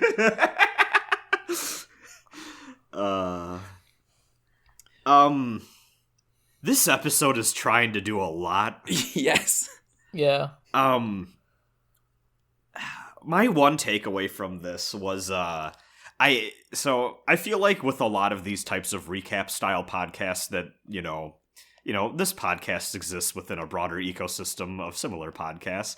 And I feel like a topic that often comes up in these are, I guess the classic debate of like going episodic versus like telling like an overarching story episode to episode. And I think there's a lot of value to doing the episodic approach and just telling these standalone stories. Famously, Manofsky articles tweet a new monster every week. You gotta love it. This is meant to be an anthology series first and foremost. Yes. That being said, the part of this episode that seems to be focusing towards the end on Yuriko feeling concern regarding her relationship with Jun and Ippei, I feel like started to fall a little flat for me because it feels as though it is trying to build on an established relationship that maybe doesn't necessarily have the time to breathe or really exist, or be built up to. And it's trying to suddenly do character work in a show that it has not previously existed before, and it just didn't really land for me. Yeah. And then the episode ends on the lady's talking nonsense, go get the doctor, and I was like, I don't like that. It felt like this was a cool, like, little self-contained sci-fi story that was cut itself, like, by just being like, oh, it's all a dream. Yeah. Also feel like some of like there is something compelling in like, not in like the I agree with this obviously because it's horrible, but like in the just the idea of like, here's some grifters who are like, I know a solution to overpopulation and resources, it's shrink people. And I think that's like a compelling alternative eugenics. Just like as a sci-fi story idea. Very weird how it also becomes like, here's a society where we call each other by numbers and the past doesn't matter, like weird totalitarian stuff. Quote, scare quotes, totalitarianness. It's, I don't know, it's one of those things where it's like, well, what are we doing here? Multiple things. I don't know. Yeah, so that's the thing. I don't know if the show knows what it's doing necessarily by the end of it. Like, nothing... All these threads get thrown out and not really followed up on, and it keeps shifting focus to different things, and it's kind of scattershot. I will say my theory. The highlight of this episode is just like Jun and Ippei being in the giant city. Yes. Like my mind watching this was like, oh, they're doing something interesting where like usually they have the miniature city for the kaiju to walk around, but someone was like, what if we just had regular people coming around? Because we can do that. And like, yes, I feel like the episode was built from that idea backwards. To be honest, see that. Yeah, like, I could see like, it feels like Jun and Ippei's actor like going like, oh, could we have fun on this episode? Yeah, because you wouldn't do this in like a normal episode, but like, I mean, in like a normal movie or anything, but in an anthology series, it makes sense to just have a weird one like this. And I feel like we're gonna shrink people and make a new city is like just like the kind of thing you work back from as like an excuse to have Jun and Ippei's actor walking around like a kaiju in a city without a suit on. Mm-hmm. Yeah, and not to, because there might be people listening to this who deliberately did not want to listen to the Shin Ultraman stuff. Yeah, I was about to say. Sowing the seeds. Yes, yeah, I thought that too. When she said, "Oh, I would rather be big," I was like, this is a... Yeah. 60 years later, this will... It's gonna be so funny going through like all of Ultraman and seeing eventually getting back to Shin Ultraman and being like, oh, okay. Yeah. I did think that there was some interesting idea, like early on or whatever, too, where, Tiny Yuriko gets arrested, and it's just like, oh, like, the people who enforce the law in the society are still huge. Yes. And I was like, that, that's an interesting choice and that sort of thing. Felt very weird It reminds me of that. Go ahead. The prisoner who helped her seems like a nice guy, but also he's very much like, haha, fat jokes. Yeah, like he was just like, He was like, "Oh, I thought I was being given lunch. I'm hungry. I don't know if I can help. I am too big to go in the shrinking machine, so hopefully I'll lose weight and I can eat all I want." I'm like, "Oh, jeez, come on." Yeah, I didn't He's like not that either. too big to go on the shrinking machine. It's a chair. I saw it with my eyes. So it's a chair. Yuriko got far enough along in the process that she was in the chair, and I was like, she's not asking questions. Like, no one had to sign a form for I think this. she was just like, asleep in the chair. What do they do in that elevator? Yeah, they didn't even like ask about this. They didn't even like check. They arrested her for getting shrunk by other people while she was unconscious. Yes. I also wanted to point out, so early on when they're introducing the concept of the 1/8 project, there is a point where they're having there's like people at a counter and they're interviewing people that are interested in the project, and they're all talking about how like, oh, it's a paradise, or oh yes, like you're allowed in if you're pregnant, all of that stuff. There is someone who asks or makes a comment like, oh, well, the 3 obligations of citizens don't apply in the 1/8 project, right? And I was not familiar with this term, so I looked it up, and apparently this is a part of the Japanese constitution. The 3 obligations of citizens is that they must work, make sure their children receive mandatory education, and pay taxes. And immediately I was like, oh, damn, American Prometheus would absolutely agree to be shrunk down. I brought it back. Fuck you. Fuck. Oh, no. Tiny, so this is canon now. American Prometheus is a tiny little man. He's just a little guy. Yep. He lives in a box. Yeah. Cool. Yeah, every time anything brings up overpopulation, my eyes roll over. Yeah, I mean, as it should. Like, that's just eugenics talking points. Yeah.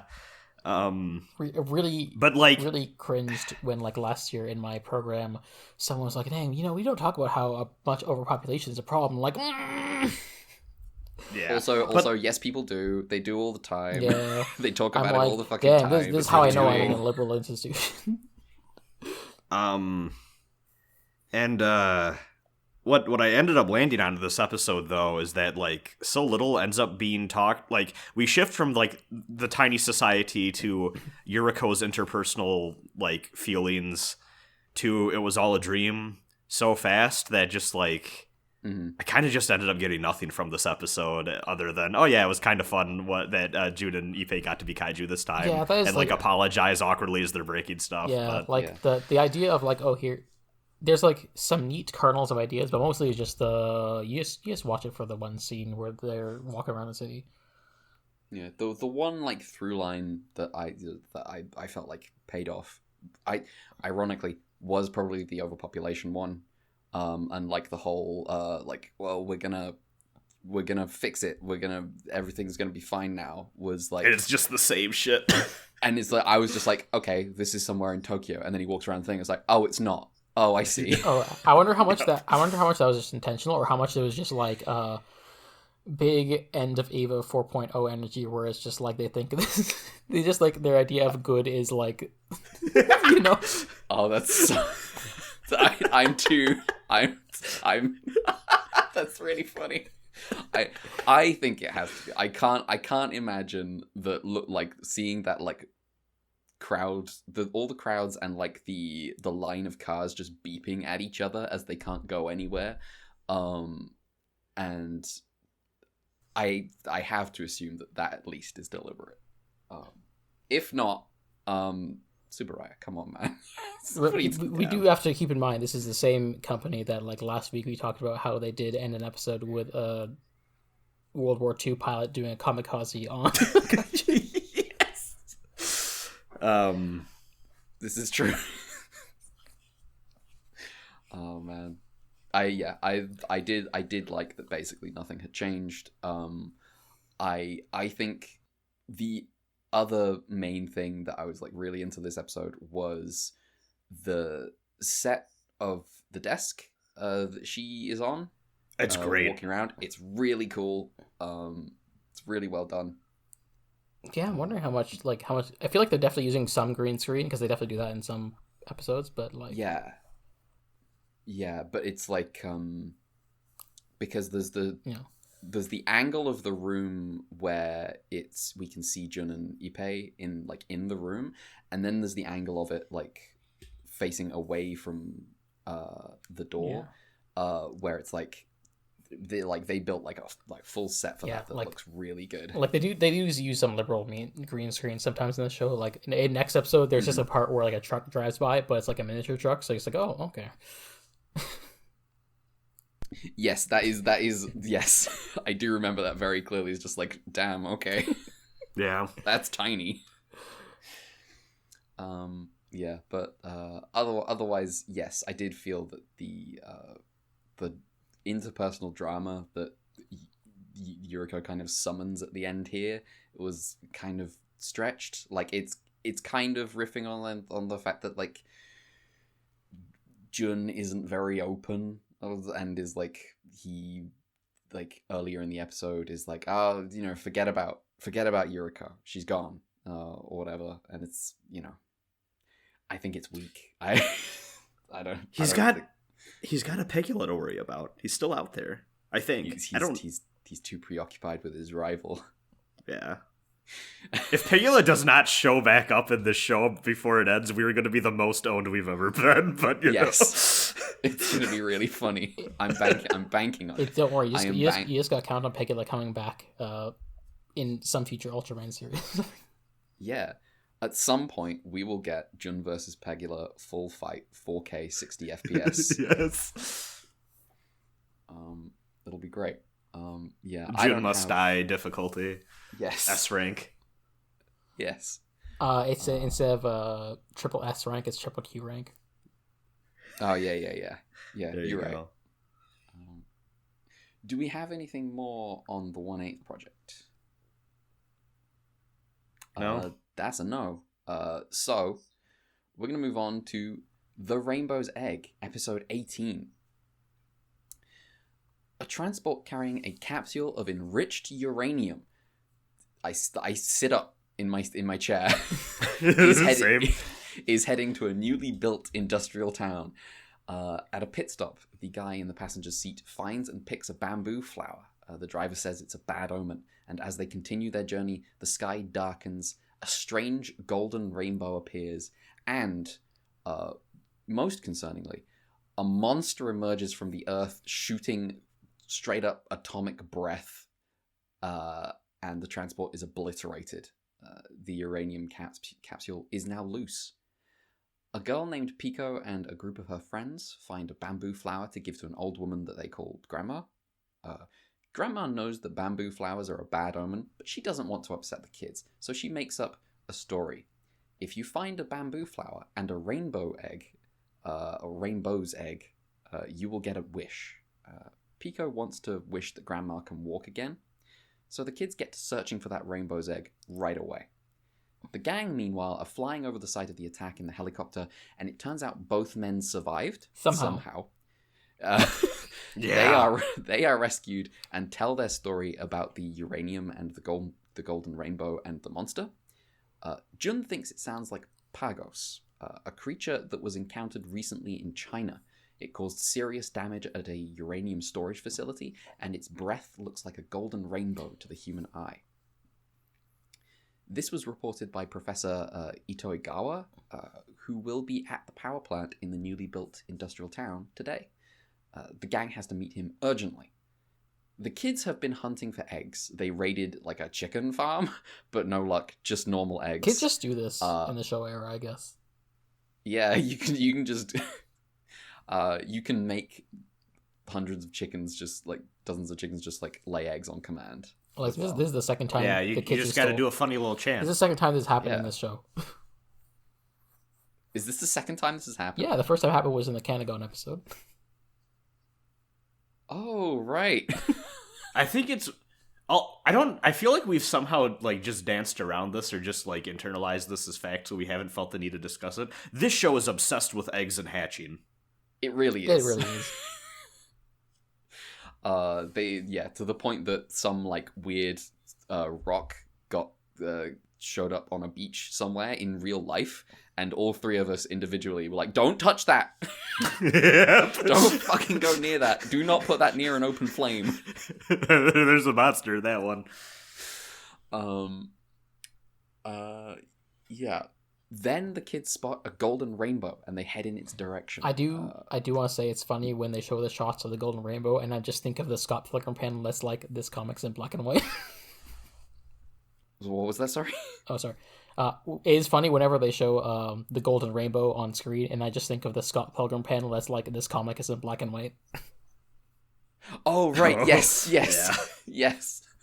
Yeah, it's extremely just. It's light. I guess it's golden. Yeah, this is one of those things where I just had to go see the color version just because I was like, what does it look like in the color version? I was like, yeah, that's okay. Yeah. They head in the golden rainbow's direction, and Pagos emerges from the earth, and only Pico doesn't run. Why? Because she found the rainbow's egg, and by rainbow's egg, I mean a capsule of enriched uranium that she then attempts to drag away. Yeah. The gang is extremely stressed about this child. She does not consider that eggs don't usually have chains attached to them. No, they don't. The gang finds Itoigawa, and together they watch Pagos begin to destroy the newly built town. They plan to launch a neo-neutron missile at Pagos, which should do the trick, but it would be bad news if the missing uranium capsule were caught in the blast. The kids arrive with the news that Pico and the rainbow egg are still out there. The adults hear the words rainbow egg and are like, oh shit, oh fuck. The gang heads out in the helicopter to locate Pico, and when they find her, they see she has the capsule and she's a safe distance from Pagos. The neo-neutron missile is launched and explodes in the air, scattering a chemical cloud that petrifies Pagos. The monster topples and shatters into pieces, eventually crumbling into dust. Pico, still hauling the fucking uranium capsule, insists it's a rainbow egg to the gang, and that Grandma is going to walk again. And then she's just right. Yeah. Grandma walks again, Yuriko and Ippei are moved, and Jun looks around like everyone has lost their fucking mind. I'm so happy you noted Jun's expression in that final shot because it's great. He's just like, what the fuck is happening? It's incredible. So funny. She's like, it's a miracle, okay. Like, the kids just bring Grandma, and then she just walks. It's like, oh, what? Jun's like, I want no part of this. This is bad. Like, Jun is us right now. Jun is like, okay. Seems weird. It was very funny. The bamboo flower thing. Bamboo plants flower very rarely. I know that. I didn't know it was bad luck. I mean, some of these things are like, well, we're just got to be a Japanese person to probably know it. Probably. Yeah, and Jun talks about how he's like, yes, during I believe before some war and then before World War One, the bamboo shoots flowered. So that's a cool thing. Yeah, I was not aware of. I wasn't either. The Professor Itoigawa doesn't seem relevant. I'm gonna be honest. No, he's just I was like, that's not my professor. Yeah. I'm not sure how to feel about Pico and her grandma. Yeah, it feels like don't either. It feels like there's two plots that don't mesh in this episode. Yeah. The Pagos itself, very cool. Yeah. The scene of the scene of Pico trying to hide from Pagos is pretty cool. Yeah. Yes, that is cool. I was expecting more nuclear stuff the moment you bring in the enriched uranium. And it's not like Pegula is more nuclear related in the end. Yeah. Yeah, I was very surprised by how little that ended up mattering. I think overall. I feel very confused by many of the actions of the kids here. Because, There's a scene early on where like one kid pretends being sick, and so this is like a ploy by two kids to break away, and then they get stopped by another kid who they pay him to buy him off because he's a guard, and I don't know what the reason for that was. I was also very confused by that. Yes, there's some shenanigans going on with the kids that is like not actually in the episode. Not really. Yeah, there's also like Pico's like right-hand man is a kid who like every time he talks he's like yelling with like trying to be quiet in a library. Yes. And it is very confusing. Yeah. And I'm like, is there a reason this kid's voice is like this? But then like later in the episode, one of the kids is like translating to the adults, and I'm like, what is happening here? Like this is like a whole thing. Like maybe in a way it's quote unquote realistic because like these kids have their own thing going on that we are not privy to behind the scenes, but also it's like stories don't work like a real life. Well, they call themselves the Dandelion Team. They have their own like this is little kid kaiju world outer heaven, I think. Okay. Pico is big boss. Yes. Pico wants to create a country for kaiju. That's why she's dragging away the enriched uranium. She's like, yeah, we just need the nuclear shit and then people will take us seriously.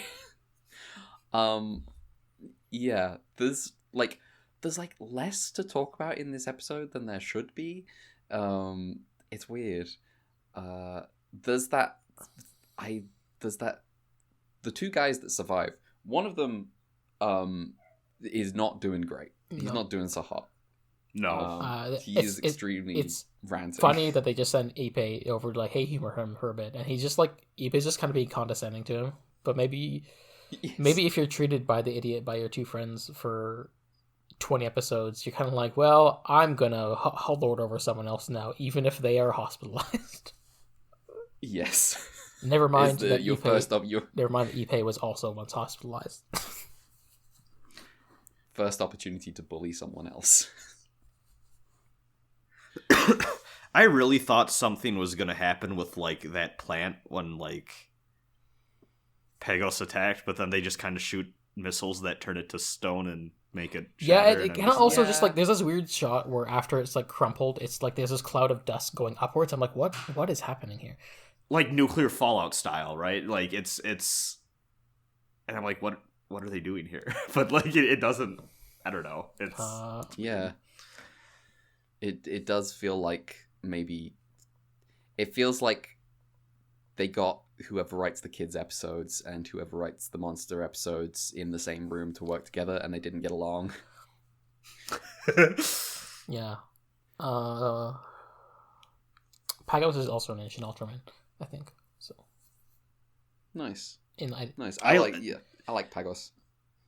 The way Pegos moves, I think, is because a lot of the times for when they have these monsters, I've noticed they tend to waddle or just kind of be very unwieldy. I feel like Pagos moves with this intentionality that is really well communicated on screen and is believable in a way that when some of the other monsters have to move like kind of fast, they don't always achieve.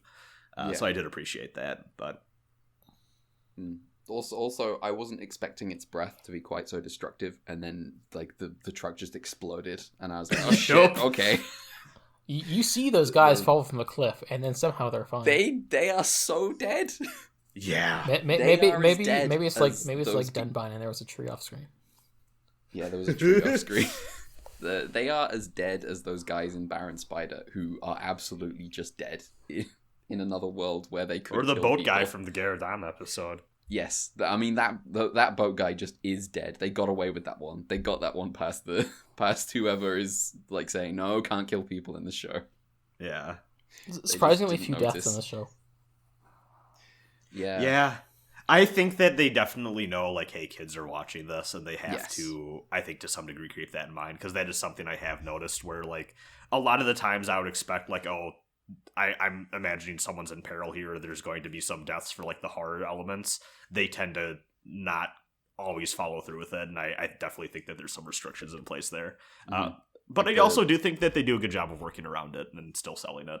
Yeah, like the plant episode, like a couple of people died in that one, but also I remember us having the conversation of like, if this was like, if you made this today, you like that poisonous pollen would kill so many more people. Everyone outside would be a goner Yeah. for getting too close and having the audacity to look at the weird plant thing. Yeah, they would be morally punished for rubbernecking. Yeah. Yep. But yes, the same as like those Baron Spider people would be dead. The two guys in the truck would be dead. They are deaths, but you can't kill them. So that's yeah. I am curious. It's like Schrodinger's death. Yeah, character death. I am curious what the body count will be in like the future Ultra Q shows that they have, because there's like a couple of ones in the 2000s, and it'll be because like that will be like, you know, more modern, and maybe they'll think they can get away with more darker story. Well, I wouldn't say. I hate to use the word darker story, but they probably get away with more casualties in those stories. You say that, but that's what I have been wondering with those, is I'm calling the shot now. I bet those are made for fucking old people that really care about this shit, and I have a feeling that they're going to lean into making them as dark as like they can get away with. And I'm looking forward to those, but also a little concerned because historically that can often lead to things going real dumb real fast. One of them is like called Ultra Q Dark Fantasy, and I know zero things about it. One of them is Neo Ultra Q, which I have the DVD box for, and I'm like, I look at the box set, I'm like, oh yeah, this is going for a vibe. Yeah. The thing is, like, people die in other like stuff for kids. I have to assume like there's like I don't know if it's like the particular like the 60s or something, but like, you know, the 70s. It could be that. Lots of people die in early 2000s Kamen Rider. They're like extras, but also, like, you know. Well, I mean, also, like the 70s roll around and mecha anime happens, and it's like kids are watching people die all the fucking time. Well, cartoon people, you know. Kids love Zeta Gundam. That might be a different. Yeah, I just don't entirely know, but I assumed like. And also, I don't know necessarily if this matters so much back then, but I almost wonder like what time of day this stuff is airing. Mm-hmm. What impacts too. I think this is a primetime slot. Probably. Like it'd have to be with the budget. I mean, with the budget it had behind it, I'm assuming it had to be. Yeah. It's you know, it's interesting. This is actually interesting. When was Doctor Who? Because like, people fucking die in Doctor Who. In old school Doctor Who, do people die in Thunderbirds? People die. I don't know that. People don't die in Thunderbirds. I'm gonna be honest. People do not die in Thunderbirds. Yeah, from like 1960. So 1963 is Doctor Who starts. So I am obviously like it varies like from production to production. I googled Thunderbirds death, and what I actually got is 1982 Thunderbirds Indian Springs Diamond Crash, because Thunderbirds is just the name of an actual fucking plane. Well, yeah, Thunderbirds are like a folklore thing. I think they're like part of like Native North American mythology. Yes, they are. They are North American indigenous. Yes. Where is it? Pacific Northwest coast. I mean, I say mythology, but it's probably more like religion is more accurate. But you know, I'm not actually sure the specifics on that. But yeah. But yes, that's so. I'm not surprised that there are places named that. The people don't fucking die in Thunderbirds. No one dies. People are imperiled and are miraculously saved. I don't have anything more for episode 18. Would we say this is the most unbalanced episode? This is maybe an unbalanced episode. Yes. like, that's my thing with both this and the last episode. It's like, I don't dislike these, but I'm just kind of like, sure, you know? Yeah. It's like perfectly fun to watch. But it's not, you know, like you were saying about episode 16 is like, that shit's fucking coherent. Like, this is like every step of this is like this is tight. I don't know if my mind and body were separated here.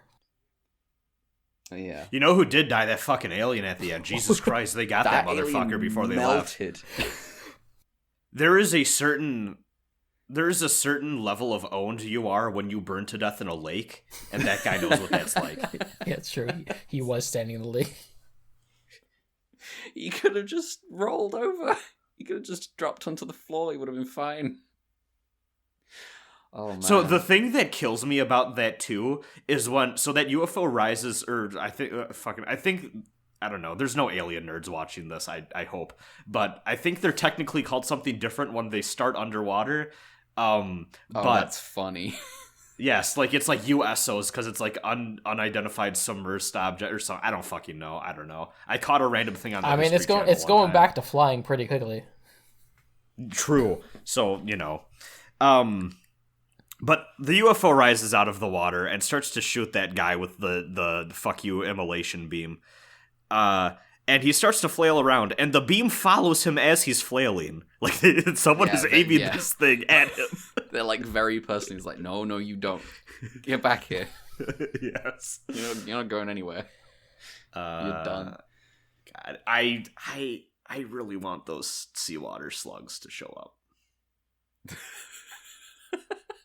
This time, immune to the salt. But the thing is, those aliens, I think, are different to these aliens. Because those aliens were kind of looking out for us. They were from Mars. They were trying to teach us a lesson. That's true. They were just throwing back the shit we threw in their backyard because we littered. I need the Ultra Q spinoff that is the Garamon slug like alien like cosmic war. Yes. There's a war happening somewhere, and we're just like stuck between them. Tomino coming in, writing in the off-screen Zanskar like Civil War. Yes. See, I was thinking like the Bottoms opening, where Kiriko goes, "I'm so tired," but it's just Garamon. It sucks. That's so funny. Oh god, Garamon dressed in the Bottoms outfit. Yo, Garamon's ass looks so good in the. I think we need to stop recording. Yeah, that's a podcast. Garamon is the pizza. Yes. Yes, Garamon is the pizza, and the space slug are the cheese. Plugs. If you want to follow the show, you can do so at ultra_Q on Twitter. That is at ultra_QUEUE. If you want to follow me on Twitter, I am at gender_redacted. Who's next? Hello. My Twitter is, I guess, at Dear Crowns, and I guess I have a Twitch, Cosmic_Crown. How active those are, questionable. We also have. Is your Twitter back yet? No. Yeah, I just wanna keep tabs just to see when I have to stop Three Kingdoms posting. I've been tweeting fairly liberally. That's fair. I forgot to mention that I got to some pretty major parts recently. Like, we'll chat later. Yeah, we'll chat later. But yeah, we have our email is ultraqpod@gmail.com. Let me actually check if we got anything while Razin is telling his plugs. Yeah, you can find me at Rosenbrand on Twitter. You can go look at my YouTube. So I made a lot of long things on YouTube. I celebrated 10 years of making YouTube videos. Yeah. You can go watch my video where I react to my earliest content. I hate using the word content, but that's just the fucking thing everyone says, so it slips in. But you can see me reacting to my earliest videos and just cringing and wanting to die of embarrassment. I've come a long way since then, and I talk about what it was like back in the early days of being a like podcaster in the Megami Tensei fan community, and I talk some shit. But listen, nice. I interviewed some weird fucking people. But that's enough of that. So there's like 3.5 hours of me just covering basically everything I've done on YouTube and like recollecting and reminiscing and talking behind the scenes bullshit, and sometimes talking shit about people. But then also there is one stream of me playing like 3 hours of Babylon's Fall, like starting right at the beginning, and then there's a 7-hour stream where I was towards the end and I did not stop until I got the platinum trophy. I start to drink near the end. It's a good time, and I highly recommend like you just checking it out. Maybe put it on as like a little podcast in the background while we mash out some horrible fucking missions. Yeah, in that game. The appeal is not the Babylon's Fall. No, that we just treated that like a podcast where we happen to be playing something past the point. Yeah. Did we have anything in the email? No. We only get like the episode just came out where we shamed them for not sending emails, so we have to give shush. No, it came out a while ago. It was very prompt. Listen, we do not have a weird schedule. Yeah, I only have like we get emails from Twitter and we get emails from Google, and I haven't gotten like any from people. Maybe I got I got Twitter feedback. Which was, what do you mean Brazen doesn't know what Thunderbirds is? I did see that. I woke up and I was just scrolling through Twitter. I retweeted a few things and I was like, oh, that's I saw the tweet and I was like, that's a funny way to do the little quote retweet for the episode. And then I saw the reply count and I was like, hold the fuck on. And then I scrolled down and I saw a bunch of people very upset that I did not know what Thunderbirds is. And I was like, Jesus fucking Christ, I don't know what people want from me. I don't know if I did an oopsie by like making, for whatever reason, I made our podcast email a business account. I don't know if that fucked things up. Maybe it's fine. I don't think I don't know why I did that. I was just like, oh, maybe it'll be different. No, we are a conglomerate. We are going to take over the world. Oh, shit. Okay. Mel, you're the CEO. What the fuck? Before... You're a CEO now. Congrats, traitor. Oh, no. Yeah. No, I won't. Jesus Christ, Mel. Really showing your true colors by making our fun little recap watch-along podcast email a business email. No, I'm a class traitor. Yep. Rip. I always knew. Well, next week, we will be watching 3 more episodes of Ultra Q, episode 19, 20, and 21. We are in the last 10 episodes of the show. No. Ah, that's so sad. How many? It's good. Can you just double check how many episodes we have left? We have 1, 2, 3. It's 10 because there's 3, and then 4, right? Yes. Yeah, because there's 20 episodes of Ultra Q. Okay. Well, so I guess the 3 other episodes of this podcast series. That's sad. It's a good show. I look forward to more of it. Yes. Join us next week for that. See you there. See ya. See you. Another time. Fuck, I can't do the narrative.